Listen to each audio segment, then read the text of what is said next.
புதிய அதிபர் பொறுப்பேற்ற நிலையில் தமிழக மீனவர்கள் அடுக்கடுக்காக குற்றச்சாட்டு வைத்திருக்கிறார்கள். தொடர்ந்து இது குறித்து பேசுவதற்காக மதிமுகவிலிருந்து திரு மல்லை சத்யா இணைப்பில் இருக்கிறார். சார் வணக்கம். இலங்கையில ஆட்சி மாற்றம் வந்தாலும் தமிழக மீனவர்களுடைய நிலை கவலைக்கிடமாக இருக்கு அப்படின்னு சொல்லிட்டு மீனவர்கள் தரப்பிலிருந்து பல்வேறு குற்றச்சாட்டுகளும் கோரிக்கைகளும் முன்வைக்கப்பட்டிருக்கு. அது மட்டும் இல்லாம இதற்கு மத்திய மாநில அரசுகள் சேர்ந்து ஒரு தீர்வை கொண்டு வரணும்னு சொல்லியிருக்கிறாங்க. இந்த பிரச்சனையில உங்களுடைய கருத்து என்ன? என்ன நடவடிக்கையை மேற்கொள்ள போறீங்க?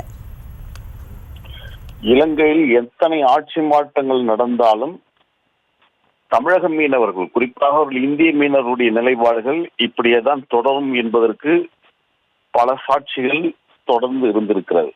சொல்ல போனால் ஜெயவர்தனா துவங்கி பிரேமதாசா, சந்திரிகா குமாரதங்கா, ராஜபக்சே, இப்படி எண்ணற்ற அதிபர்கள் வந்த போதும் நம்முடைய தமிழர்களுடைய பிரச்சனை தீர்க்கப்படாமல், தமிழக மீனவர்கள் பிரச்சனை தீர்க்கப்படாமல் இருக்கிறது.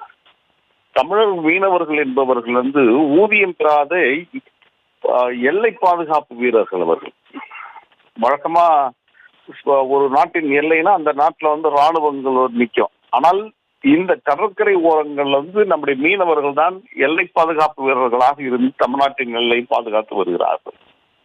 அந்த கரையற்ற கடலை கூட வரையறை மேற்கொண்டு கட்டுக்குள் வாழ்ந்து வருகின்ற நம்முடைய பழங்குடி மீனவர்களுடைய நிலைப்பாடுகள் என்பது மிக கவலைக்குரிய ஒன்றாக இருக்கிறது. தொடர்ந்து அவர்கள் தாக்கப்படுவதும், வலைகள் அறுக்கப்படுவதும், அவருடைய படகுகள் உடைக்கப்படுவதும், சிறையில் கொடுமைப்படுத்தப்படுவதும் என்று தொடர்ந்து நடந்து கொண்டு வருகின்ற நிகழ்வுகளாக இருக்கு. நிச்சயமாக சார், இந்த விவகாரம் தொடர்பாக இணைப்பில் உங்களுடைய கருத்துக்களை பகிர்ந்ததற்கு நன்றி திரு மல்லை சத்யா. தொடர்ந்து இலங்கையில் புதிய ஆட்சி அமைந்திருக்கக்கூடிய சூழலில் தமிழக மீனவர்களின் நிலை கேள்விக்குறியாக இருக்கிறது. இது தொடர்பாக அரசியல் கட்சி தலைவர்கள், அரசியல் கட்சியைச் சேர்ந்தவர்கள் கருத்து தெரிவித்ததை நேரலையில் பார்த்தோம்.